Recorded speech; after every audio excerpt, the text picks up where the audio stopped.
Hi everyone, and welcome to Comics from the Multiverse, the DC Comics podcast from the Mailed Fuzz Network.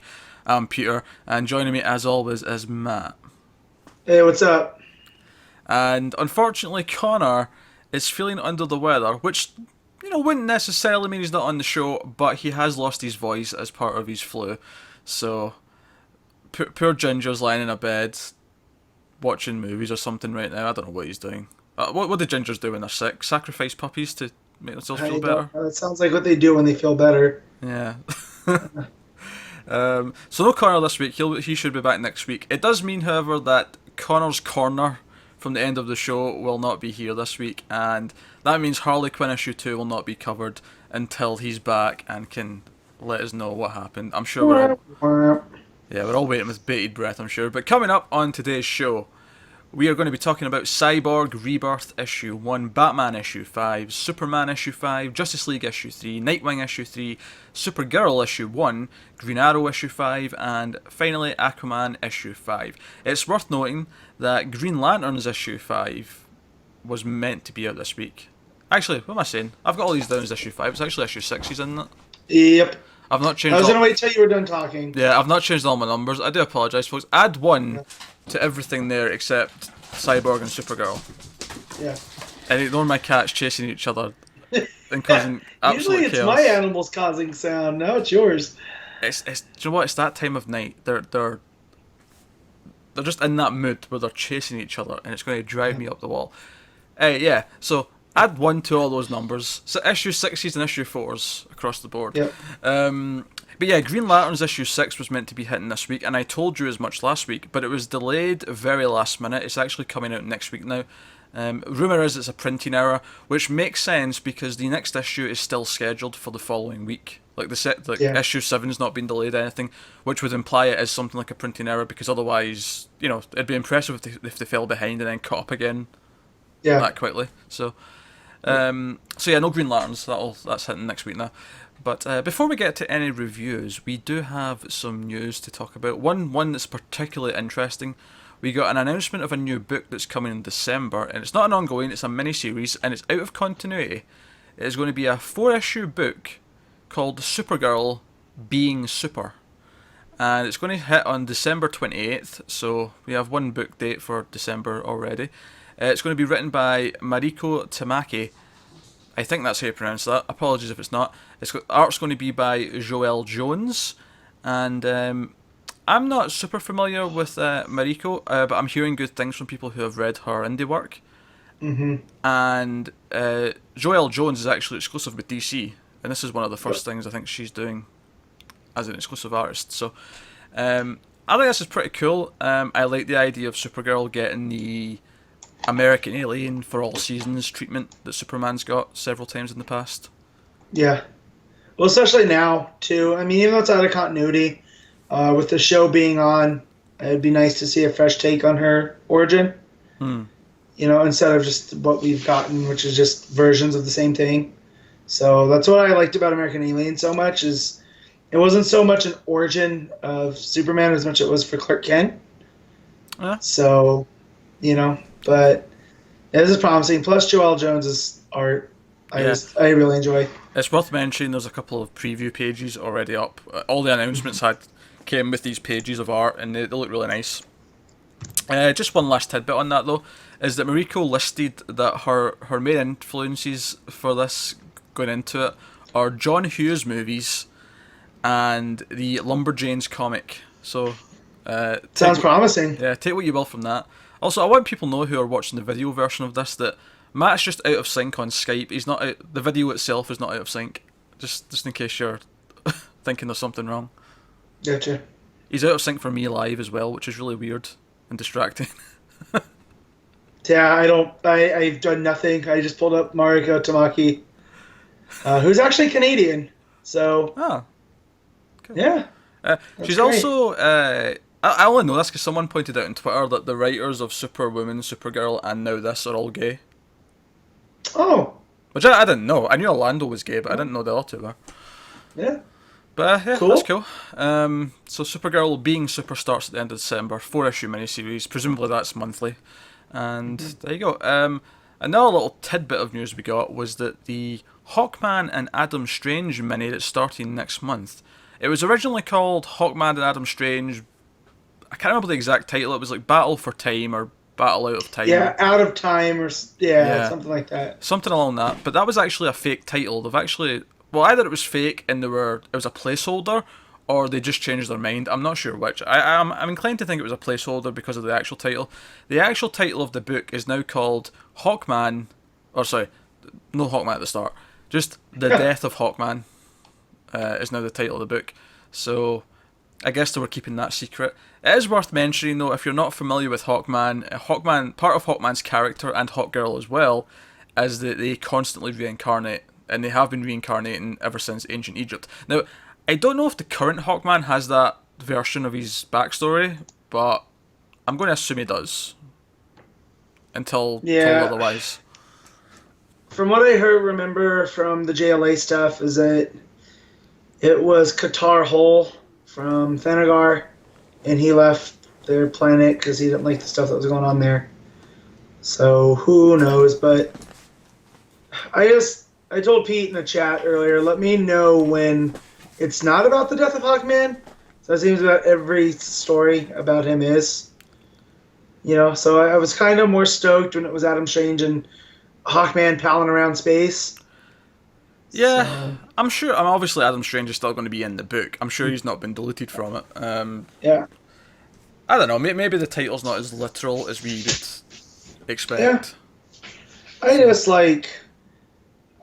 Hawkman's another one of those guys, like we talked about Firestorm last week, that Johns seems to like, and it would just seem like if he's chief creative, let's lock this down, please.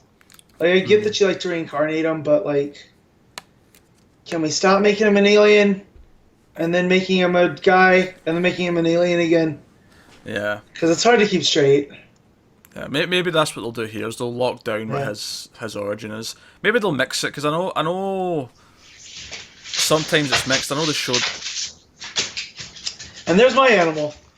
He decided he doesn't want to be in here no more. Much louder than my cats, might I add. Well, he's 100-pound lab. I don't know. He doesn't do anything quietly. Well, as I say that, the cats have just thrown my door open by running straight into it. So Hawkman mini next month is now the death of Hawkman, so we'll see how that pans out when we get there. Alright, let's get to some reviews. Let's talk about this week's books. Quite an interesting mix. First up, we get the new book, which is Cyborg Rebirth, Issue 1, written by John Semper Jr. and art by Paul Pelletier. What did you think of this, Matt? It was a bit of a slog. It had so much promise, and for me, it didn't deliver. Interesting. I was disappointed. Yeah. See, I didn't love it, but I feel a lot more positive on it than you seem to. Mm-hmm. I liked that it kind of did the recap of the origin and explained these pairings and explained all that. I think that was partly. I mean, we've been seeing a lot of that in the Rebirth issues anyway to make sure everyone's up to speed. Yeah, and that wasn't my issue with that, because I'm fine with a cyborg origin, even though in the last 5 years this is the third time we've revisited it. But for new readers, it's cool. Let's establish who this guy is and why he's half machine, half man. Well, 3/4 machine and quarter man, I guess. Yeah. Well, I quite enjoyed it. I liked the unknown narrator and the sort of the analysation of Cyborg, but mostly I just like the main revelation that Cyborg finds at the end when he realises that his father's maybe he's not still this way, but at least when he first saved him and put him in this alien technology, that he wasn't sure if he'd saved his son's life or if he created some sort of weird monster. I like that question that's brought up. I like that aspect of it. I thought the reveal at the end was a little bit... I didn't know what it meant. And again, I don't know if this was I'm reading it at 5 in the morning over a bowl of Fruity Pebbles before work or what. Well, no. I mean, I don't think anyone knows who that is in the last page, really. Okay. Because that's what I wasn't picking up on. I was like, am I supposed to know? So it looks like Cyborg, right? It's got the C on the chest. And is this just one of his other armors he's left laying around? Like, because he's upgraded. Well, no, he's been narrating the whole issue though, so it's not Cyborg. No, I know that. I'm saying, like, there's a tie there. Oh Is yeah, what I was picking up on. oh yeah. There's a tie, Right? obviously. So, But because I was almost expecting it to be Grid, because that was probably the best villain I think to come out of Forever Evil, because it was kind of an original take on the cyborg archetype. Yeah, I mean, I'm not sure who it is. I mean, it could turn out to be Grid in some weird way. Like, Yeah. if Grid's like stripped away part of his body and like he's left looking like this, it could be him. I do actually really like the idea that whoever this is has started some sort of cybernetic Injustice League. Yeah. like Cyborg Superman's there, and then some other cyborg people. So a lot of whom aren't super well known because, let's be honest, there's only a few maybe popular ones. But Yeah, but from my deep dives in DC, I picked up on the Metal Man and Red Tornado, and I got Red Tornado I recognised. I almost expected it to be either Tom Morrow, which that's a hell of a Silver Age name, or Will Magnus. You know, kind of, because those are the two robot experts we know from DC. So, and then when we see all the robots there, or cybernetic beings, I kind of like that. Also kind of reminds me, they tried to do this right after Age of Ultron over at Marvel, where they assembled an Avengers team of technologically influenced heroes. So, you have like a Doombot as a hero. Here comes Buddy. And Cats. We We got Cats at the same time, so, you know. Hey, lay down. And he sits there. Come on. You can't talk about comics. You don't read. Alright, he's going to sit here and stare at me, probably because he wants food, even though he just ate. Yeah, live dog action. Live dog wagging tail action on the podcast this week. Yeah, that is a huge dog, actually. Yeah, he's a big guy. All right, and he's down. Cool. Cool. But with Cyborg, yeah, it had some cool questions, but I thought a lot of the tech stuff was a slog for me because it's like reading jargon. So some of it was. I can see why you're saying that. It flowed well enough for me. I like the cut between the sort of the flashbacks throughout the origin. I like that it kind of made me care about his mother, and I didn't even know his mother before this, really. Yeah, that was a new wrinkle that I liked that they added. Because it was always just, his dad's obsessed with work and ignores him until the day he's, injured and he has to save him. And well, I always kind of liked that it was the inverse of the dad-jock relationship, where, you got the jock dad who wants his son to play sports, and the kid just wants to, play with his chemistry set and be smart. I always liked that Vic Stone was the inverse, where dad was the super smart guy and Vic just wanted to play football.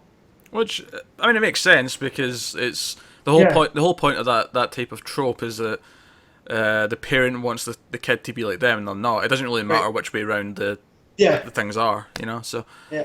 But I thought adding the mom in there as a wrinkle is like the compassionate. She, even though she was real sick, she always made sure young Victor was well taken care of. So I like that. I like that I like that it's going to be exploring the whole man versus machine thing, and Cyborg questioning how much of a man he still is. I think that's a good sort of arc to kick off with. I assume you're going to read issue 1 because all the issue 1s have been better than the rebirths. So yeah, I don't cut anything up unless it's something like dire.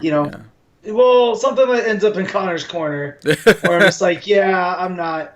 This had enough of a concept when we heard about it at WonderCon that piqued my interest. Yeah. So kind of like Christopher Priest on Deathstroke. I'm not just gonna write it off. I'll probably give it the first arc, but I mean, if it falls off around 3 or 4, I might just wait to read it in trade because it might just read better that way. No, I thought this was fair. I thought it set up the pitch that he made at WonderCon. I feel like this set that up. It also re-established the origin, and I think that's what it needed to do. And hopefully next week when the plot's actually rolling a bit more, we can see what it's going to be like month to month. And that's what's smart about the Rebirth issues is they're kind of a de facto number 1, but they're almost like a prologue to where you don't necessarily need it. So for someone like us who is familiar with the character, it adds that nice little wrinkle of the mom and Man versus Machine, but But it it's doesn't perfect for waste the first yeah. issue covering the origin. Yeah, no, So that's true, and I think most of them have been that. There's been a couple where it's like, no, this is just part one. Like this should have just been issue one. You know, Green Arrow and Birds of Prey are the ones that I'm thinking of there mainly. yep, yep. Um, but no, that's Cyborg Rebirth issue one. That'll take us on to Batman issue 5, written by Tom King and art by Abnett. 6. Sorry. So it's still. You know Extra what? numbers. I'm going to fix all my numbers right now, folks, because I'm going to keep saying the You wrong do that. numbers. Yeah. I'm going to keep saying the wrong numbers. Matt, why don't you start off by telling them what you thought of Batman Yeah. issue 6? So this focuses primarily on Gotham Girl and her being affected by Psycho Pirate and the death of her brother, which is a double whammy of emotion. Because you feel, even if she wasn't affected by Psycho Pirate, the way that her brother died is pretty tragic, even by Yeah. Gotham standards.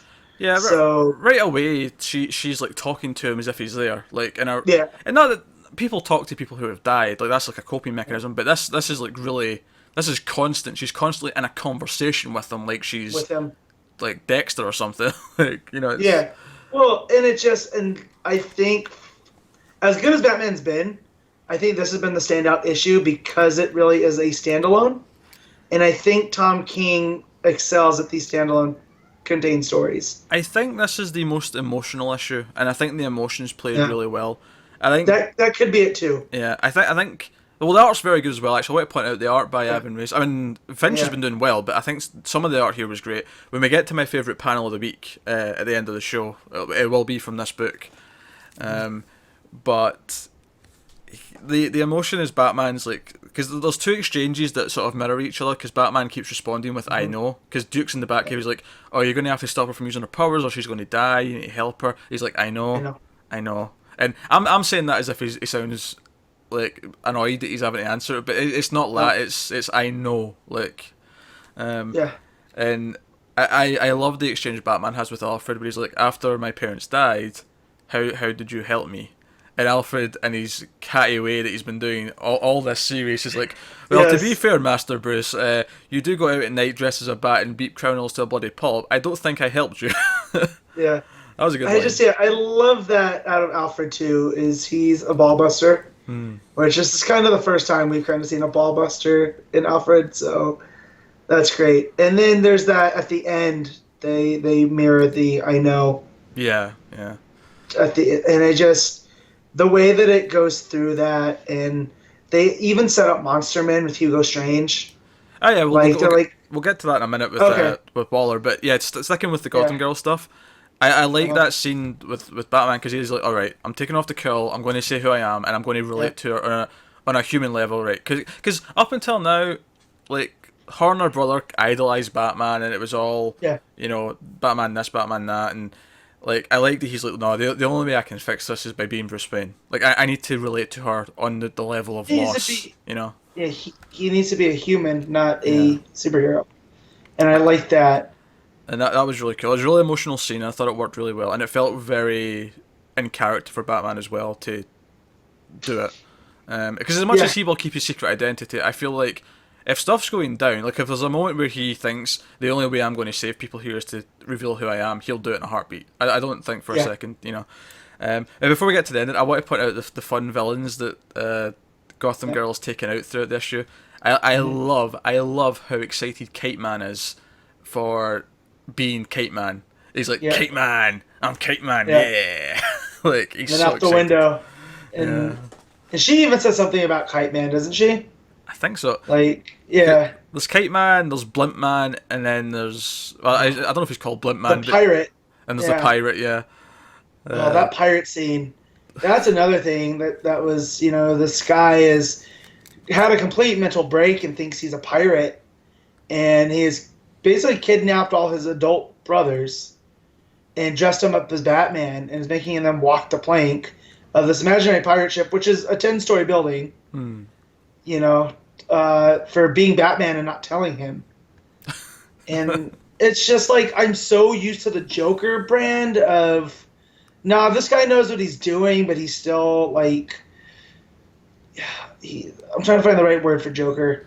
This guy's more mentally ill, whereas the Joker's more yeah, a psychopath, but is in complete control of yeah. what There he's we go. doing. And Yeah. so just to see Batman come up against that and Gotham Girl and how they deal with it, I really enjoyed. Yeah. So. It was a really good issue. There was a lot of nice. I mentioned the art by Evan Reis. I thought there was a lot of good coloring. The moment where she flies away and she realizes she's caught in the bat signal. I thought that was a particularly gorgeous moment, and just when she's crying later on and he's hugging her, like the art was really on point. The shading and the lighting was all very good. But yeah, so this all leads to the final part of the book where Batman goes to Amanda Waller because he's trying to track Psycho Pirate because he realizes the only way to fix Gotham Girl is to get Psycho Pirate to fix whatever he did because he's made her crazy. And Amanda Waller's basically, well, our intelligence has told us that Hugo Strange, once he was finished with Psycho Pirate, sold him off in exchange for Venom. And you're like, oh, I know where this is going. Yes. And she's like, yeah, so Bane's got him. And I was thinking this arc after Monster Man was going to be in Arkham Asylum, just because it mentioned a prison, but it didn't mention what prison. But no, we're going to Mexico. Santa Prisca. Yeah. Well, the Caribbean. Is that the Caribbean? Santa Prisca. It's an island. And Bane, Psycho Pirates whipped up the prison. That's my lack of Caribbean knowledge there, folks. That's all right. But no, so you're going to break in, and then it sets up the whole idea that she's going to make him build his own Suicide Squad for this arc. And it's funny because we know that the Justice League discover the Suicide Squad in the event at the end of the year. Yeah. So I'm wondering if by the end of the arc is how Batman learns about the real Suicide Squad. Yes. And let me just reiterate that the reason I get so excited about this is not just the Monster Man because it's Batman vs. Kaiju, but this is when I came into comics, the type of stuff DC was doing. There was a synergy between the titles, and like we see Hugo Strange pop up early, but he doesn't really affect the story. And now we find out that he sold off Psycho Pirate to Bane, and then Batman's going to Amanda Waller, and like we all know these stories are moving forward, and it's not just for Batman; it's going to be a tie-in to all this other stuff, and I love that connected world. Yeah, I mean, this is totally setting up both. Because obviously Monster Men's next. The next issue of Batman's the first issue of the Monster Men crossover. And Nightwing also kind of thematically set that up as well. Because there was a monster in this week's issue, which we'll get to when we get to it. But so that also feels very synergetic. Is that a word? Yeah. Synergetic? Yeah, if it's not, it is now. I mean, synergy really wasn't a word until the 90s, so... There you go. If that's not a word, I coin it, I copyright it. Pay me whenever you want to use it, please. Thank you. And you guys all know how I feel about Batman, so for me to praise this issue and the direction of the book, that's major, because I don't try to go in and saying that I'm not going to like this, but I'm just like, okay, impress me is my main thing, and Tom King has, because we're not getting a Bat God. I was very worried with the first issue, with the way he handled the plane crash. We were going to get Bat God, and since that first issue, it's been the complete opposite, where it's almost Batman more on a human level than anything. So, but it's okay if once in a while he does something crazy like. Well, once in a while is fine. Yeah, once in a while is fine, but you don't want it to be every. And I felt like Snyder had fell into that trap. So it's just refreshing to see this level. Yeah. Okay. So that's Batman issue 6. Very great stuff. That'll take us on to Superman issue 6. Now I read Batman first, and Batman was great. Right? Yes. And I was like, oh, that might beat Superman this week. And then I read Superman. And can't touch it. That did not happen. Well, I would probably say this issue of Batman was better than a couple of the middle issues of the Superman arc. Superman? Definitely. Issue 3 and 4 Superman, But no, this is the end of the arc. This was the end of the Son of Superman arc, which we've started. So this has been a 6-issue thing.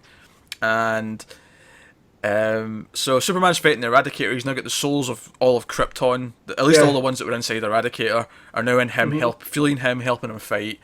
and they have a battle on the moon, and it gets picked up by the news because big craters and explosions. Although we're clearly in a we're clearly in a science fiction world when the news are so quick to respond. They've got cameras pointing at the moon, close enough to see anything. But and I took that those were the cameras from the ISS, from the International Space Station. Yeah. But that was just my head canon. So sure, I can see it. But when NASA started saying that they were getting moonquakes, I was just like, okay, this is a Superman comic. Like, hey, but everything else goes out the window. But to be fair, what else would you call them? We call them on Earth earthquakes. Yeah, but just my knowledge of the geography of the moon is they don't have active plate tectonics. So like, yeah, it's just a rock. Yeah, that's fair. Yeah. But if it starts shaking like that, it is literally the end of times. True, but my point being is if there was seismic activity ever on the moon, that's what you would call it. You'd call it a moonquake. Yeah. Oh yeah, I have no problem with the word moonquake. The fact that it was a thing, like that's true. what I liked. True. It's the same if you were on Mars and there was an earthquake. You wouldn't call it an earthquake. Technically, you'd call it a Marsquake. So. A Martian quake, probably. Martian quake. Yeah. You'd probably just start calling them quakes. Like, see if we ever got to the point where we were colonized and we were on different planets, we would just use the word quake. We wouldn't specify what's because. Or just whatever word we're gonna use for ground.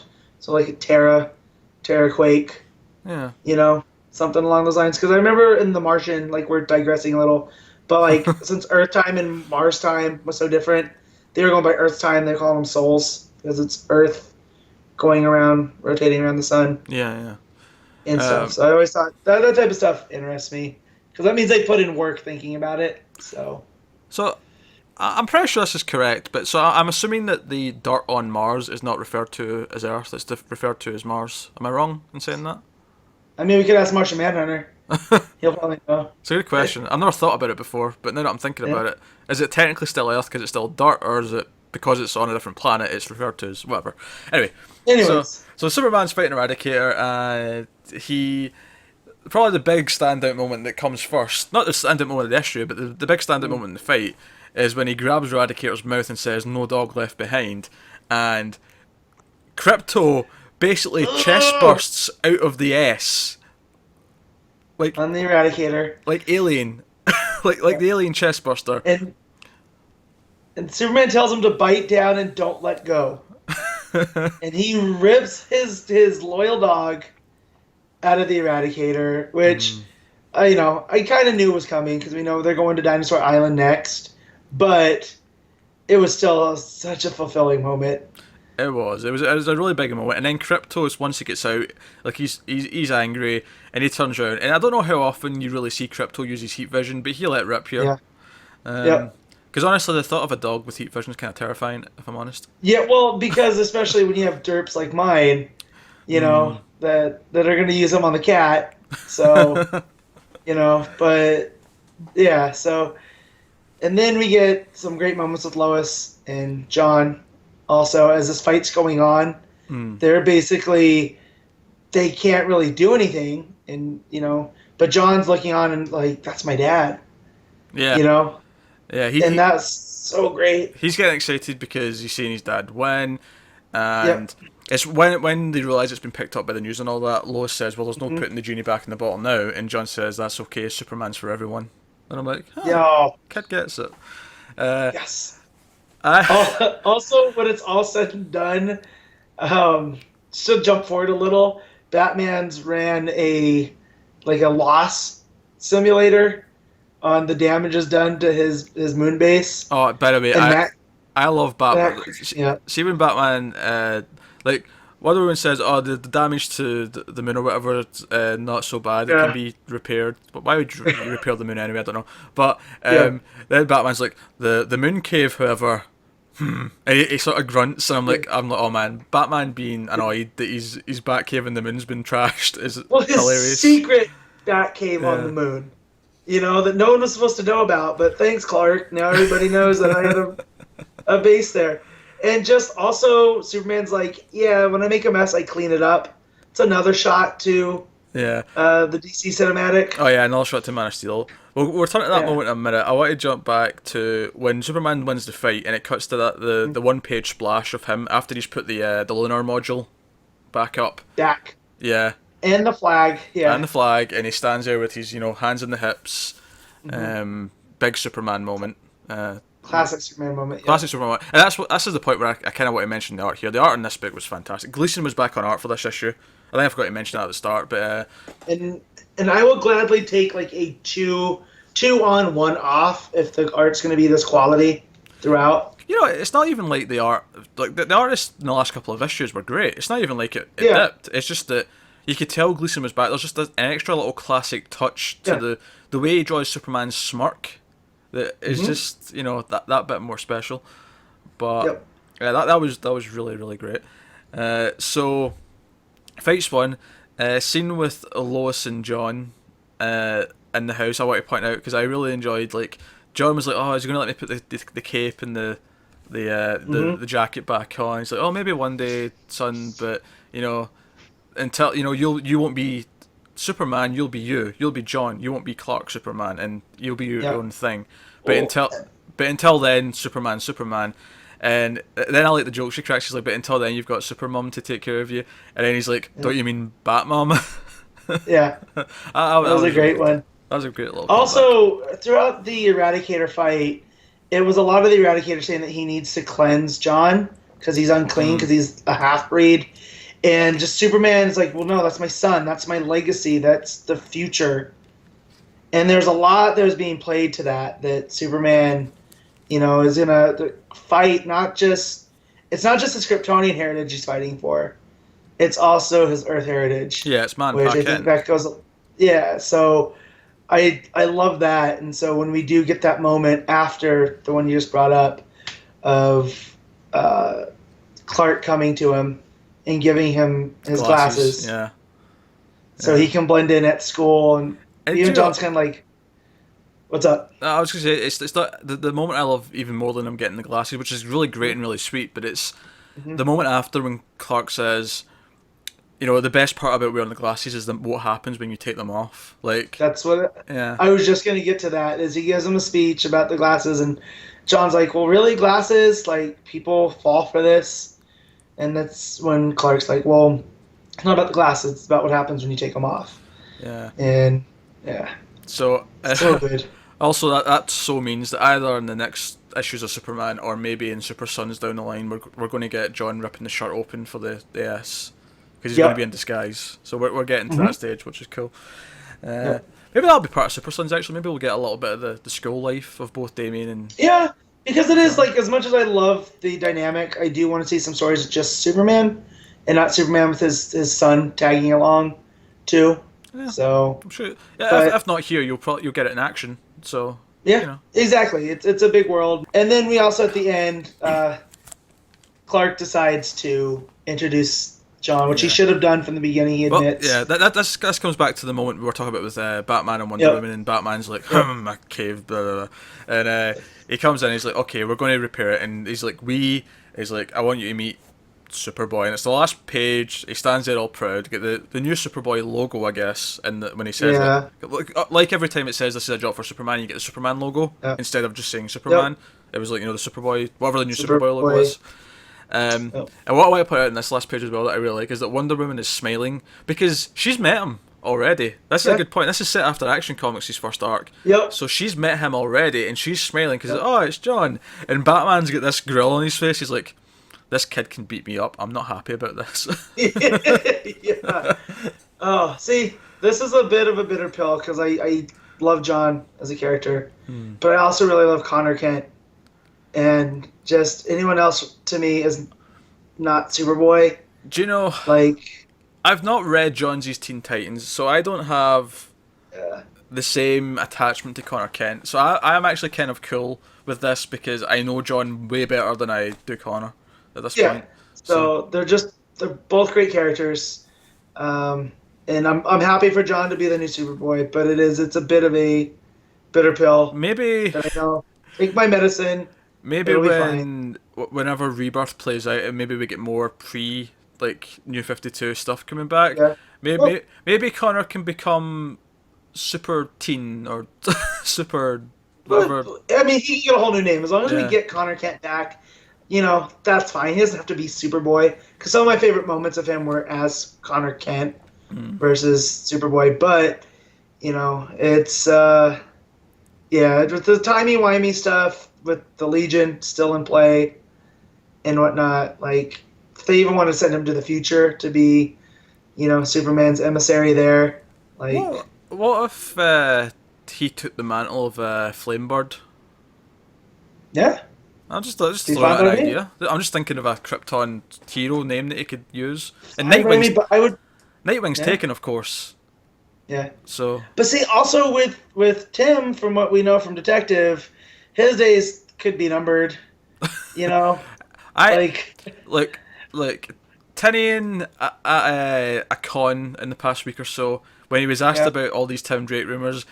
All Hmm. he said was "trust me." Yeah. So Oh, and I am. But I'm just saying, if we're not gonna get one, we're not gonna get both. They can kind of hang out in limbo together.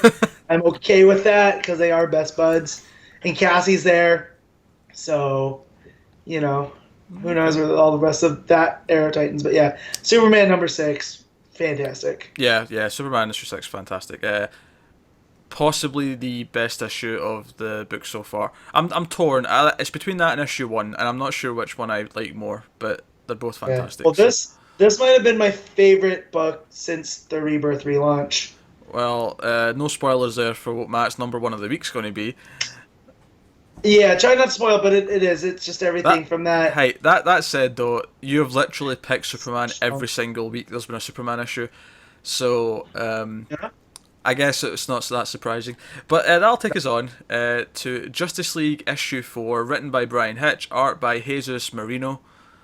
Hmm. Um, and this unfortunately was probably the weakest issue of Justice League Yeah. yet, which is kind of a shame because it's not like it started at a super high bar either. So, did you get that it was multiple forces early on, or was that new to you with this? No, I got that the all the flying things and then the big giant men were different Okay. entities. I got that Because much. I didn't pick up on that. So reading this, I was kind of like, okay, well, so there's like a war on three fronts going on here because you got those things Superman's dealing with. You got the razor Kindred. bat Yeah, things, I think they're called the Kindred, the flying ones. like, yeah, and whatnot. And then these 4 giant beings who are made of people and they represent things. And Wonder Woman's stuck in one. The Flash ends up getting stuck in one by the end of the issue. Um, Kind of, yeah, because he's out of it by the time the issue ends. yeah. Ugh. Also going on, Superman pushes one of those like earthquake emitters or whatever they are into the core of the earth to destroy it. It just about kills him, and then he's like, "Oh crap, there's another 2 or 3 I need to go and deal with." What if, yeah, what if one of them is gonna go off and it has nothing to do with the other ones? How Yeah. do I know? Meanwhile, Batman's still with Lois and John, and they're trying to analyze the kindred stuff. Cyborg tries to hack into them because they've got like a signal, and he ends up like having like a spasm attack, and he's like on the floor and he's in pain. Yeah. And the cliffhanger at the end of the issue, and it feels like I'm rushing through this, is because there's not really a whole lot that happens. There's just all these quick points, and all of it just feels like it kind of mushes together. Yeah. And it ends with the reveal that because the Green Lanterns, of course, in the last issue went out to space to try and detect the source of the kindred. And at Yeah. the end of the issue, they find a planet full of what looks like cyborg people, like as in they all look like cyborg in terms of the Yeah. outfits. So, because they said that the signal was something familiar, that's how Cyborg was able to break it, Hmm. and then that's what causes that. And then also Aquaman, those Zodiac crystals are apparently the key to defeating this. Yeah, So yeah, he that was. swims Yeah. off. So yeah, it's kind of a mess. I'm kind of over Hitch's Justice League at this point. You know? I'm not going. I don't think it's bad enough to stop reading. Like I'm fine to keep reading it, but it's definitely like one of the weakest things from DC that I'm reading still. Yeah. You know. So and I understand that it's a holdover until Justice League of America kicks off, and that might be the flagship. But the story just seems too out there for me. The You know? the problem for me isn't that it's out there. The problem for me is that it's just. I mean, it is out there. Don't get me wrong, but it's just. It feels like a generic out there story. You know, it feels like here's Yeah. just a reason for them all to be in trouble and fight things and. Well, yeah, and each one's playing their part, and that's all fine. But again, like, why throw us into the deep end with the first arc? I much rather would have built to this. Like Yeah. Superman finding out about these core things some way, and the Zodiac crystals and stuff throughout. And by like the third arc, we can get these big giant creatures showing up. Yeah, they should have built to it. Even if it's not the third arc, even if the arc was just paced differently, where it was like a slow mystery at first, where they were discovering these things, but it felt like they've just constantly been fighting, all split up, for like the entire book for the most part, and it's really been it's starting to be a bit of a slog the further we get into it. And the funny thing is, I'm actually more looking forward to the the two-parter that's coming after this, where it's about Jessica asking out Barry on a date. I'm like, that sounds like fun. Yep, definitely. Because it sounds character-based. So is Hitch writing those two? Yeah, it's still Hitch, yeah. Okay. Well, maybe he's better at interpersonal than he is at big, huge sci-fi, because I've never ever read anything he's written. I've only seen his art, so... He does art, right? Or am I confusing him with someone else? Oh no, he did the I think he did the Rebirth issue, but he used to do art and writing on the previous Justice League of America book that he did. Yeah. So I'm not that familiar with his writing, but good luck keeping up with double shipping though if you're writing and drawing art. Yeah. But yeah, so that's Justice League. Not a whole lot to say honestly. It was just kind of few plot points, bit of a slog. Not terrible, but not really good either. So. Nope. But anyway, that'll take us on to Nightwing issue 4, written by Tim Seeley and art by Javier Fernandez. This is actually the end of the first arc. I mean, it feels like it bleeds into the next arc, but it is definitely the end of the first one, because it says at the end that after Monster Men, we're getting Rise of Raptor Part 1. So, so excited for that. But, yeah, so this... Basically, the plot of this issue was that Nightwing and Raptor go to... I can't remember what they call the place, but Parliament of Owls... It's the Grove. The Grove, there you go, thank you. Because it reminds me, I've been listening to a lot of strange podcasts, and they've been talking about it's this weird conspiracy grove, and it seemed like Seeley had pulled from this conspiracy stuff. So, because of course the conspiracy Parliament of Owls would use a place like that. So, Bohemian Grove, that's what I've been listening about. But yeah. So the issue is about Nightwing and Raptor being invited to this place, and they know the book they're looking for with all the dirt on the Parliament of Owls is in here, because they've tracked it. The guy from the last issue gave them the location, and while they're there, they see all the people who were being kidnapped in the ship from issue 2, I think it was, and they're all there. And the Court of Owls member is like, they're going to be sacrificed in the morning. This is the big event. We're all here to celebrate and sacrifice to the gods or whatever. And Nightwing's basically like, okay, look, I let this go when they were in the ship because it would blow the plan, in issue 2. But now it's time to save these people, and this is, he calls it Raptor's test, because Raptor now needs to be a hero. And Raptor, immediately says, this is time. This is the time to do this. He can't even look the other way. At this. But a couple of the Owls cats see them doing it, and they go back to the boss guy, whose name I can't remember. But he kills the two Owl members because he doesn't want anyone to know that this has happened on his watch, and he morphs into a monster because he's been promoted, as he says, to God. So and it's an owl type monster at first. Just running through the labyrinth, and I was like, well done, Seeley. So that owl monster chasing after our two heroes in a labyrinth. It's also nicely thematically kind of teases the Monster Men coming next, especially since Raptor also points out that this is a Cobra thing, like this stuff that they've used to turn him into a monster is a Cobra thing, which comes back at the end of the issue, of course. But because it shows that he's familiar with Cobra when how they defeat him is the owl monster is whatever he used to transform, it interacts with different DNA, and he had shark attractant, which I took as basically his chum.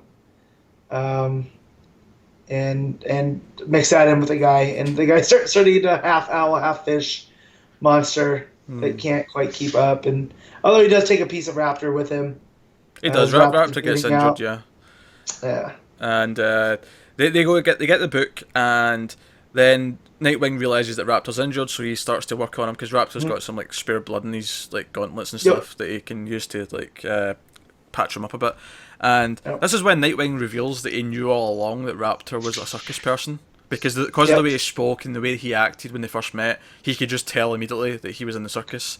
Which is key, because there's another reveal coming up. So, they've already saved everyone, they've ran for the exits, they're running from the monster, they know they're at the exit, which happens to be a door that leads out to the middle of a cliff.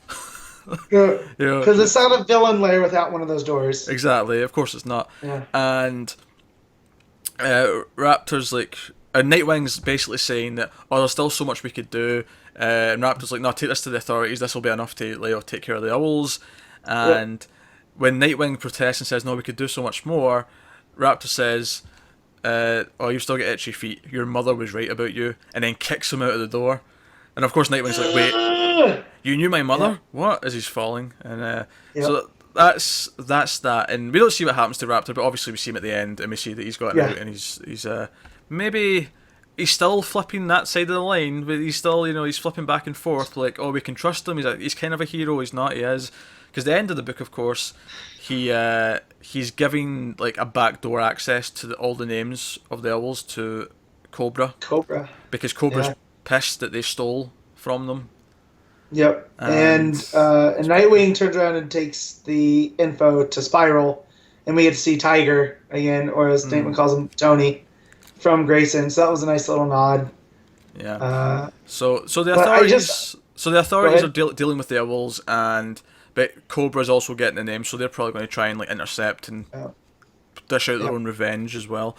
But obviously, a scene that takes place just before that is the scene with Dick going back to the Batcave, and he runs into Damian and he talks to Batman. And Batman brings up concerns because he's spoken to Barbara, and he has the same concerns that Barbara did about Dick sort of like walking the line. And I really like this conversation because it's like Dick sort of like pointing out maybe why in part he's different to Bruce, because he brings up that Bruce is so terrified of crossing the line or even dancing on the line that he thinks he can never come back. But Nightwing doesn't feel that way. Nightwing feels that he can dance in that line, and I thought that was a nice touch of like his circus background. Even though he wasn't a tightrope walker per se, it's kind of that. It's kind of that metaphor. Like he can go on the line and make it safely and make it back. Exactly. He's used to working without a net. Yeah. Whereas Batman needs that net, and so I thought that was well done. Yeah. Another great issue too. Which is great because it's not even like a fault of Batman, because Batman always makes sure he has the net. That's part of who Batman is he plans to make sure the net's always there. Even if it's not there, by the time he falls, the net will be there. Exactly. Yeah. Like Batman's always got a way out, whereas Dick is willing to jump without knowing he can make it. And it's those differences. But I also like at the end of that scene that he does thank Batman. He says, "You're the reason for that. Like if you weren't there to look after me after what happened." Well, he's and this is the spirit. Take the spirit which is intended. He is Batman 2.0. That's what I've always loved about Dick Grayson. Is whereas Bruce walls himself up behind everything, Dick Grayson's always been at the center of the DCU. And whether it was in Titans as Robin, with the Outsiders, which. So. I think thematically ties very nicely to this week's issue of Batman, because if you look back at Batman, like, that whole thing where he's like, Alfred, how did you help me after my parents died, when he's trying to deal with Gotham Girl, and it kind of, this is like almost like evidence that he's already done that for someone else. Like, Batman, in doing what he did for Dick, having already went through this, made Dick a better, well, not better, but a less damaged individual, because he had that experience to deal with it and like take him through it, having already gone through it. It's already like this example of this happening and the other person coming out better than Batman did. And I like that. I like that evolution. And that's the title of the story, Better Than Batman. There you go. And it kind of all comes back round. Yeah. Yeah, and then you could even see from his time he spent with Damian that he's turned Damian from this little psycho into someone that loves playing Cheese Viking. Like he's allowed to be a kid. Yeah. You know, so he's passing it on towards the next generation, and it's, again, we talked about that synergy through the books, and it's what comics should feel like. Yeah.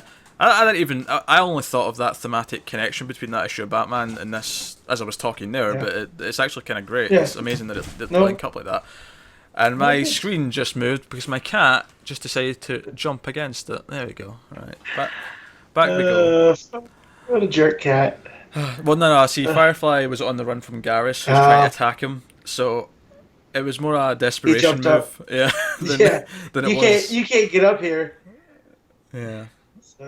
But yeah. And Garrus is now eyeing him up like, yeah, I'm getting up there, don't you worry.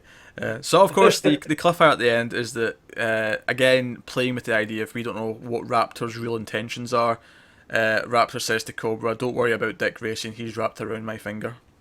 And it's like, oh dear. But yeah, so that's leads us nicely into Monster Men, which both Batman and Nightwing are going to be about in a couple of weeks' time. Yep. And then we have Rise of Raptor as the next arc starting afterwards, so that's Nightwing. Yeah, great issue Nightwing. Rise of Raptor, we have Batman going to Santa Prisco with his own Suicide Squad. Like, this is probably the most I've loved the Batman section of DC in a good long while. Yeah, no, it's on point. Plus whatever's going on in Detective. Yeah, because that still needs a cap off. Yeah, and then Batgirl's still having a great first arc. Yeah, it's all coming up batch right now. Even Lois Lane's coming up bats. Coming up bats. All right, so that'll take us on to swinging over to the super side of the family. Supergirl issue 1, written by Steve Orlando and art by Bryan Ching. And of course, we like the Rebirth issue a lot, but as typical with the Rebirth books, the issue ones have been better, and I think that stands here as well. I think, sure, don't get me wrong, there was no Kryptonite werewolf. I'll concede that. No, and that's fine. My main problem is with the art. I'm not a big fan, and it's not bad. It's just not my taste of the art. Oh, really? Because I really like the art. This is interesting. Yeah, it looks really good in places, but I think sometimes it looks very cartoony. I think it is, but it's the type of cartoony I can get behind. Like, I'm not a fan of the the Scott Pilgrim sort of cartoony style. Yeah, that does nothing for me. But this style I really like, because this feels like a really fun, like, edgy style where it's like, it feels very like, it feels like it has that teenage energy that it should have because of who Supergirl is right now. Yeah, I get that, and I get that out of the new Superman, out of the art style there. Yeah, again, also good but different in its own thing. Yeah. Yeah, and so that's just it. And it's not a major thing. Like, I'm not gonna stop reading because of the art. It was just certain motions Ching was doing with the characters. I thought they looked weird, and the way the eyes are. I don't know. I love how I love when anyone makes a face in this book. So even every time Kara like skulls, I love it. That's the good part, but like the excitement stuff, I think was a little off. So, but again, it's just a personal thing. It's nothing that's gonna make me not read it, because the story in it I really love, because it's a side that I've never thought of Supergirl. Yeah, it's dealing with her whole, like, being a teenager on Earth when she remembers Krypton, and how she was like a great student on Krypton, but here because she's still trying to learn how everything works, and she doesn't have the same like scientific tools and things like that, so everything feels really different. Well, and Krypton was so advanced that it makes our stuff now seem Stone Age to her. Yeah. And she can't comprehend it. Like, there's a scene with her with an overhead projector, and she doesn't understand it because, on Krypton that was a holographic projector, and you could interface with it. Yeah, you could just either talk to it or wave your hand at it, and it would do it. Yeah. And here she's like, I don't know what to do, and everyone looks at her like, oh, look at the weird girl. But the funny thing is, you can understand this. It's like a kid from today being asked to like use a VHS or something. Maybe that's a bad example because play and stop is still the same function. But you know what I mean? Like, it's that kind of thing. I know what you mean. It would be like asking a kid from today who's never seen a vinyl to put a record on, and then being like, well, what do you mean I put a needle here? How does this... Where's the sound coming from? Where's the display? Yeah. How do I know what song I'm gonna find? Yeah. How do I shuffle? But I like that aspect. And the other aspect I really liked too was her being a teenager and not as trusted as Superman. She just can't go willy-nilly to handle things. Oh yeah, because director Chase is like, "Oh, this was Chase. unauthorized. Yeah, when you went to Yeah. this train, I mean, intentions were great. Sure, you had people in Yeah. trouble, but you know, you're not Superman. You have to like run this by us. Yeah. And And yeah, Cat even admonishes her for it and doesn't even really know her yet which in again this is continuity. one of the things we talked about the last issue, the Rebirth issue, was that Orlando's taken a lot from the show, and Yeah.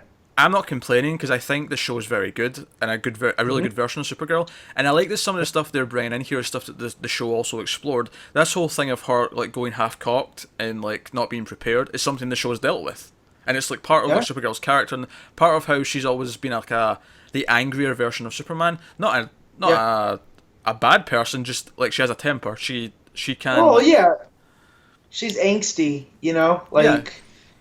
yeah, And partly because she also has lost her world, and unlike Clark, because Clark, I mean, in a weird way, like he's a baby. yeah, he doesn't remember Like, anything. It's not like no, it's like yeah, you lost your entire planet, but he's you don't know it, you know. yeah, he's a first generation immigrant. Like for all intents and purposes, yes, he's Kryptonian, but he's of Earth in America, where she's one of those immigrants that knows the old country. And it's kind of like, oh yeah, well, I kind of liked it over there, but I can't go back. Yeah, So except what here, do I do? except here, it's more like she moved from a first world country to a third world country because the Kinda, technology's yeah. so yeah. Yeah.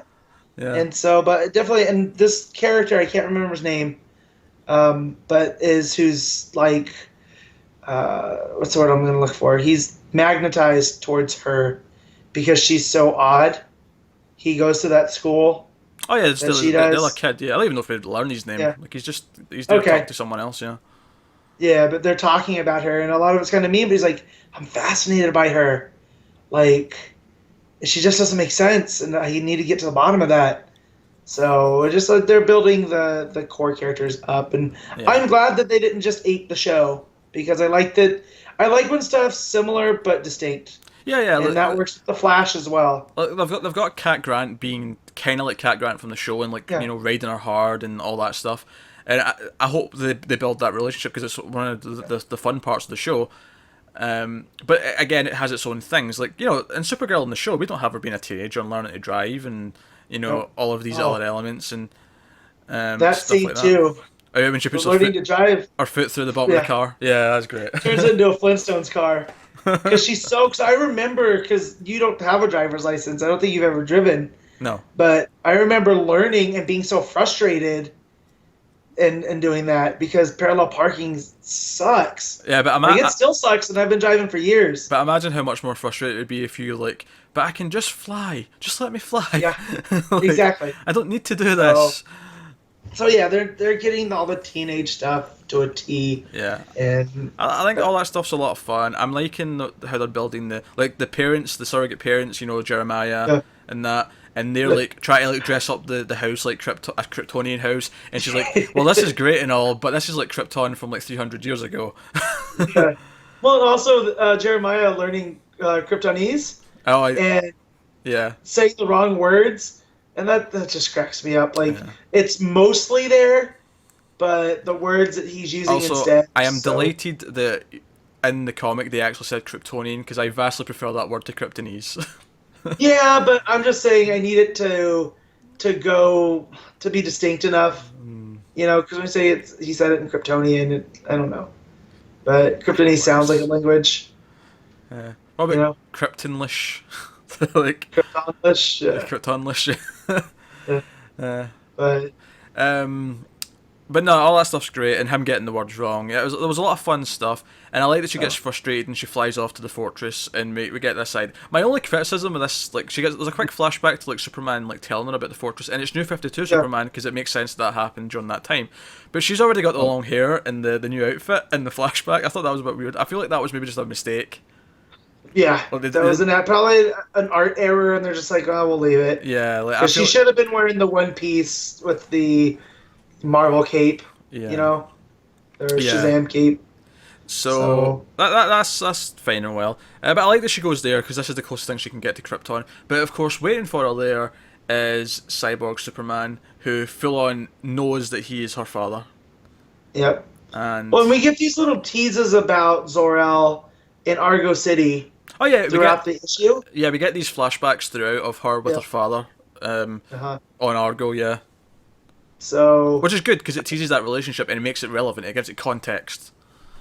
so it definitely it left off on a nice place. And we always talk about which ones we wish were double shippers or bi-monthly. This one definitely, I would not mind more Supergirl. Oh, absolutely. And we're getting a out of continuity mini that looks great as well soon. So we will get two issues of Supergirl a month in a way for a while. I said this a couple times in our short podcast span, but I always used to complain how much more Batman books there were than Superman. And now there's so many now super books. Now they're just like, here, read this. Here, I'm like, okay. You know, and I'm grateful that I have them all. So it helps that they're all good. Like Action Comics, I still really enjoy, and is probably easily the weakest Superman or super related book. It's up there for me with New Superman. They're down towards the bottom of a list of just Superman books. Yeah, of a really great pile though. You know, like yes, that's the whole point. Like I don't want it to be like they're lesser than, but if I had to choose which ones I'm reading first, they're towards the bottom compared to these other ones. So. Yeah, another reason I like this, we talked about the art at the start of the review of this book, but I just wanted to mention the colouring a little, just quickly before we leave off, because there's not a whole lot to say, except that it's really vibrant. It works with the art really well, because it keeps that fun, vibrant style going. Yeah, there's like a sketch style to it almost. Yeah. And I really like that. I think Superman books should be vibrant, which is why almost after a while you stop mentioning it, because it just looks the way it should, almost. Yeah. That's not to say that you can never do a different stylist, like a Superman book, but for the most part, right now, they're mostly going with these vibrant colours, and that's right. And then with Batman, you have your darkers and your, which you should. I mean, when the characters both came online, were created. You joked that. Hold on, Matt. You joked that I'm a robot. Yeah. You just said when the characters came online. It's been a long day, all right. But when they were both created, it was almost thought that they were heroes of the same city during different times of the day. Where Batman handled the night, Superman was in the day. And then a couple of years later, they were distinctly Metropolis and Gotham City. Yeah. So, but yeah, so they should work as that, binary. Yeah, I mean, it's like I say, you can have different colour and styles, because I think it was a commission piece I saw this week from Fiona Staples. She did a Green Lantern piece, and I think it's from 2010, so it wasn't like a new thing. I just seen it for the first time this past week. Yeah. But the colours were all like, it's her style of art, but the colours were all kind of like this nice muted green, and it looks so different from what Green Lanterns look like in comics for the last 10 years. I was like, man, with the bright, vibrant green. Whereas this played with the darks and made it more more of a contrast. And I'm like, oh man, I really wish we could get a Green Lantern looking like this for a while, because this is. It reminded me of Darwin Cooks, how New Frontier was colored. With that, a little bit. That was a little bit lighter, but this had that aspect to it. But yeah, definitely. Yeah. I'd be so down for like a Superman or Supergirl that's watercolored. That could be amazing. But I just this vibrant stuff is really great right now. And it feels really consistent between Superman and Supergirl. I think these books look very similar in terms of the colours. Yeah. Which is great. So that's Supergirl, which we've raved about for long enough. Next up, Green Arrow, issue 6 by Benjamin Percy and Stephen Byrne. Is that how you say that name? Yeah, Byrne. Okay. Yep, just like John Byrne. Okay, Stephen Byrne on the art. By the way, again, art, like, this is the third artist on this book, and it's the third one that's been like, it's like, this is great. How is this still great? And do you know what I think's funny as well? I feel like his style is exactly in between the other two artists. It felt like a cross between them. For an Emiko focused story, it's distinct enough, but it feels familiar enough. Yeah. Because like you just said, it is like a combo of Schmidt and who's the other guy? I'm drawing a blank. Jean Ferrier. Yeah, there you go. So, I really like this issue. I didn't think I was going to. I thought I'd heard some negative buzz through the Mild Fuzz group, and it scratched that itch. My opinion on it's actually changed a little bit since I first read it. Okay. Because when I first read it, I wasn't super hot on it. But as I do every week, I always skim through the books again before the podcast Yeah. just to refresh my memory and make sure everything's there. And when I read it the second time, it clicked a lot more for me. And I think it was maybe just because I knew what I was going into. I think the first time I read it, I was like, oh, so we're not picking up that cliffhanger with Ollie on the island. Yeah. We're saving that for presumably the next arc, because it feels like this is going to continue for at least a few issues. Yep. And so we follow Emmy, who, and we get two stories. We get, I think you're going to start into Ultron, Matt. Just fix that while I'm talking. So we get Emmy in present day, who's with Shadow, and Shadow's like, oh, we must atone and we belong to these people. We've got a debt to pay because my father was in the Yakuza, and our honours to, you know, like do live what they that say. debt. Yeah, like live out that debt, basically. And Emmy's like, nah, sod that. And she goes to like this fighting ring, presumably in Japan. I can't remember if it says it's Japan, but I assume it was. Yeah, she's in Japan because they're supposed to be meeting with their handler that owns, for all intents and purposes, Shadow. Yeah, and so she goes there. She has a fight. She beats the opponent, and this Yakuza boss that owns them, as it were, like says he's going to see her, and that's the present day plot. That's really all that happens in present day. Most of the plot, I think, most of the book. Well, she enters that to basically she's trying to throw off her mom's plans, whatever those are. Oh yeah. She's throwing a wrench into them, and specifically goes and looks out for this fight club and just wrecks that dude with her arrows. Yeah. She's going to try and like get rid of this debt, like, deal with the Yakuza boss, and that seems to be where the arc's going. And I think it's great that she's getting some focus because it builds her up. Yep. The past story is that, well, there's a fun little bit where she has to fix the door. Her and Ollie are like bickering, but she slammed the door and he took the door, which that's right. Yeah, they took the door. With my neighbor did that to his daughter. It's like, if you can't respect it, you don't deserve it, and takes the door. And I just, for parenting, I don't think it gets much better than that. Yeah, he says you can get it back when you wash all the windows because she's refusing to do anything. Yeah. Which, good fun. But, but the main plot is he tells her to go and like interact and like have some normal kid life, and she instead she uses that time to infiltrate a group that she thinks might be dodgy because they're all acting weird and they all have these watches. And she goes to investigate. She goes to a store called the Clock King. Now, I'm presuming that it's not the Clock King, because we've seen him in Deathstroke. Yeah, but I remember this Clock King, this version, showing up in Lemire's run. Oh, really? Okay. Right. Well, maybe it's a mantle that more people... Yeah, and that's fine. We're in a place where there's like 3 flashes and whatever, so it's cool, because they're so distinct, whereas...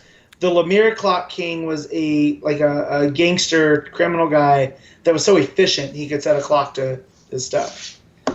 You know, so. Yeah. So basically, she gets one of these watches to try and see what it does, and basically it like. They describe it as slowing down time, but what it's really doing is like just it's dealing with your heart rate and your pulse and all that. She's essentially doing meth by osmosis. Yeah, and it's just keeping them calm. But the trick is that the watch winds down, and he wants you to come and pay to get it wound back up again. Yep. So you have to keep going back for your fix. Thinking about it, it's actually a really big metaphor for drugs. It really is. In a Green Arrow book. Yeah. So it's playing up the legacy there too. That makes sense. And so she has this issue where this is a problem, and then it reveals something weird. I wasn't sure what this reveal was until I really stopped and thought about it. But you see, Ollie's also wearing one of these watches in this flashback. Oh snap! I didn't even see that. It's when they're hugging. Like, it's on his arm. That has to be his arm that's around her head. Oh my god! What if they flip it and he's the junkie and she breaks it? She's like, my mentor's a junkie. Like that. I'm sure that's what's on that page, and I read it twice because it was the second time I really stopped because I didn't really get it the first time, and I'm like, when we're done here, I'm gonna flip through that. Yeah. So I'm pretty sure it reveals that he's also got one of these things, and it makes sense that he could afford it because he's rich at this point. It's a flashback. He's still got all his money. So. God, so he's a werewolf, and now he's an osmosis meth user. Good Lord, Percy, you're doing some cool things. Not that meth's cool, everybody. I just meant like for Green Arrow that's, you know what I mean? He's doing interesting stories, is what you're Thank saying. you. Yeah. Thank you. Yes. But obviously, it seems like both the flashback story and the present day story are both going to go forward for this arc, which is Yep. why I think we won't get to Ollie on the island until the next arc. I don't know how long this arc is. Maybe it's only 3 issues. Maybe it's 4. Maybe it's a full 6. I don't know. But it was better the second time I read it. Like, I was more into it the second time because I kind of got what was going on a bit more. I think Yeah. the first time I read it, I was waiting for it to. Well, you were waiting for Ollie to Yeah, show up, kind of, Dinah, yeah. and what happened with the burning. But no, I liked it. It was a fun little jaunt. And if this is where we're going to be for, 4 or 5 issues, it's cool by me. Yeah, it's fine as well. I probably would still say, at least just now, maybe the arc will really impress me as we go. But right now, I'd say this is probably my least favourite of the book, just because I really like that first arc as a whole. But I mean, Okay. there's not much in it. Like it's still, Yeah. it looked great. Again, it's got again with the great art, we've got great colours. I thought they did a good job of making everything with Emmy in Japan and all that stuff look very different to the Seattle stuff with Ollie.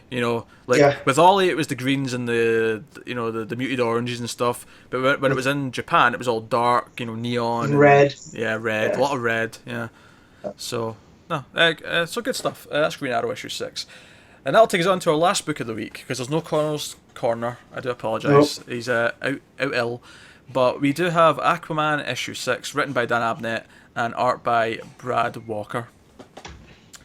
So this, did you read it, Matt? First of all, Yes, I did. I was going to try to make you think that I didn't, but I forgot again. I thought I'd ask. Yeah. Now, I was a little bit down on the last couple of issues of Aquaman. I felt like it had been getting very stale, sort of spinning its wheels, not really moving forward anywhere. I do think this issue was better than the last 2, maybe the last 3. Because it I felt will like... agree, but I'm still not digging it. Oh yeah, no, I am right there with you. I still think it's one of the weakest, probably the weakest. Well, no, Justice League might be lower now, but Yeah. Aquaman and Justice League are probably my 2 weakest that I'm still reading. But this did have some interesting moments. Arthur getting angry and like throwing the first punch and like, getting scrappy with Superman.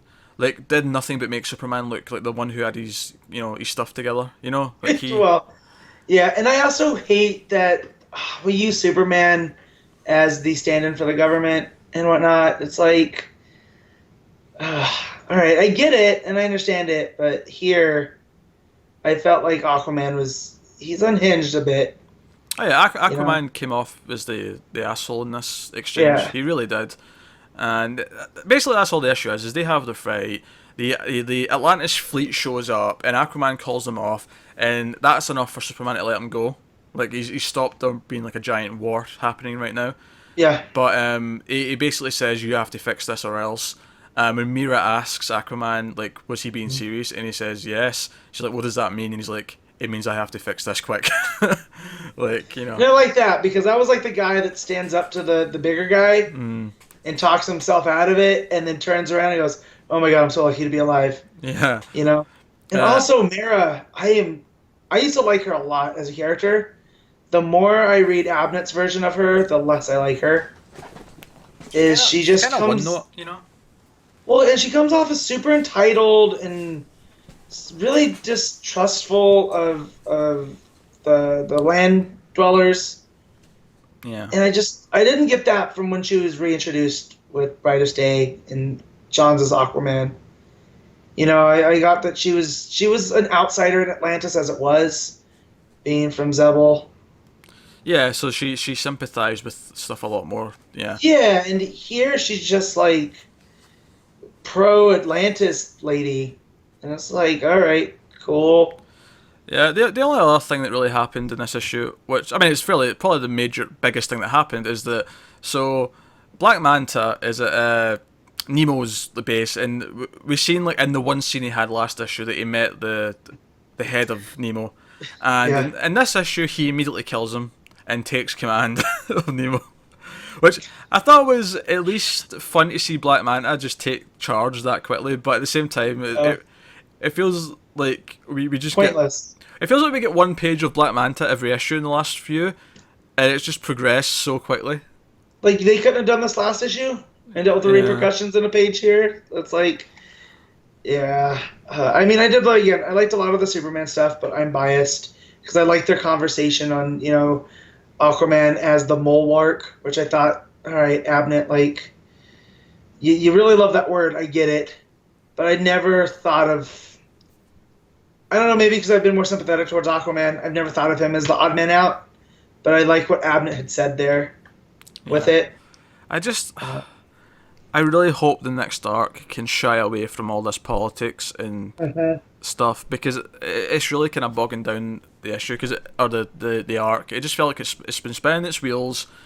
I really liked the first issue with the embassy. Aquaman, Black Manta coming through the water at Aquaman and Mira. Yeah. There was some great stuff there in that first issue, and I feel like it's just been a decline, a steady decline since. It has. Yeah, I was going to say a little uptick, but no. I was thinking maybe the Rebirth, the number one was better than the Rebirth. It was a little tick, but then it's... I thought the number one was a lot better than the Rebirth issue, but I feel like number one was quite good, and then it's kind of just been thrown away since, which is a shame. But definitely. So yeah, that's the last book of the week. So I think first things first, we will do our panels of the week. I mentioned mine earlier. It's from Batman. It is the shot of Gotham Girl realizing that she's in the bat signal, because I think partly it just looks gorgeous. I love the way the clouds are like drawing and the lights like going between the clouds. It feels more realistic compared to when it's just like drawn on as a perfect circle kind of thing. Yeah. Well, because it's playing with the clouds, because it is a beam of light. Yeah. So it should be a little bit more messy. And I like that because she's in front of it, it's creating an extra part of the shadow. And I think it's kind of it's like a really big moment as well. Like it feels impactful. Because it's like, because the signal always is. The signal's always like this call to, not arms, but like, it's always been either help is coming or help is needed. And here it's just used as this big thing. It's like, all right, Batman's here and things are about to go down. You feel like he's about to do something big here. So I really liked it. And it was gorgeous. It was a gorgeous panel. So nice. Mine's it's a tie. But they're from the same book. Superman, yes. Yes, and it's him on the moon, putting the lunar module back up. The one where he's putting it back up, or the pose afterwards? Well, it's the pose afterwards, because you see him pick up the flag and put it all there, and Earth's in the background. And there's a subtle little change when you're reading it. Instead of being about truth and justice in the American way, he's about truth, justice, and family now. That's what Superman stands for. And there's not a more perfect image of that than him overlooking the entire Earth, because, like he says, Superman belongs to everybody. And then that's tied with the introduction of Superboy officially, the last page. It's handled so well. So. What a shocker! Shocking picks. I know. I can't help it. All right, so top fives and bottom book of the week. I think next, and I'll jump in here. I think Superman issue 6 does go to number 1. That is the standout book of the week for me. Alrighty. And then, is my order changing since I thought about this on Wednesday? Oh dear. In a crossover. Nah, I'm still going to go with Supergirl at number 2. Oh man. Really like Supergirl. Okay. I'm really into it. Then Batman at number 3. Which is notable because the first time it's beat Nightwing for me. And then Nightwing at issue 4. And then issue 5, I'm... yeah, I'll throw in Green Arrow at number 5. I think I had Cyborg there before, but I think I'll flip them now. I think since I reread Green Arrow, it's risen a little bit. And then in last place is Justice League. Justice League was just kind of mundane this week, so... Definitely. So I'm going to use the same books, just a slightly different order. Number 1, Superman. Without a shock. Keep the streak alive. We're going to get to the Undertaker levels, and we'll see if there's a Brock Lesnar book to come and snap it. And then I'm going to put Batman as number 2, because a lot of the emotion in that book really hit. So I enjoyed that. And then I'm going to go Nightwing. It was solid. I really like Raptor as a character. Then we're gonna go Supergirl, and then for all the reasons that Pete said, it's a fantastic book. And then Green Arrow. There you go. And yeah, just a little shake up. And I'll have to get Connor's favourite, because I keep track of all these, by the way. So at the end of the year, we can look back and see how many, like, what our most favourite book. I mean, obviously Matt's going to be Superman. It would take a miracle at this point for anything else to dethrone that. But so that's our favourite books of the week, and that leaves me to just tell you what's coming next week. So coming next week, the second week of September, 14th is the Wednesday, we have Action Comics 963, All-Star Batman issue 2, Batgirl and the Birds of Prey issue 2, Deathstroke issue 2, Detective Comics 940, The Flash issue 6, Green Lanterns issue 6, New Superman issue 3, Suicide Squad issue 2, Superwoman issue 2, Wonder Woman issue 6, and then in Connor's Corner we have Hal Jordan and the Green Lantern Corps issue 4, Red Hood and the Outlaws issue 2, his favourite, and it's already a big week, but I think I will include something else in here as well. Because next week, Doom Patrol issue 1 is also launching. And I think, I'm not going to promise that we're going to cover them indefinitely, but I think it would be worth doing issue 1s of these and giving some opinions, because it is still a DC, even though it's a sort of it's a sub-label, you know.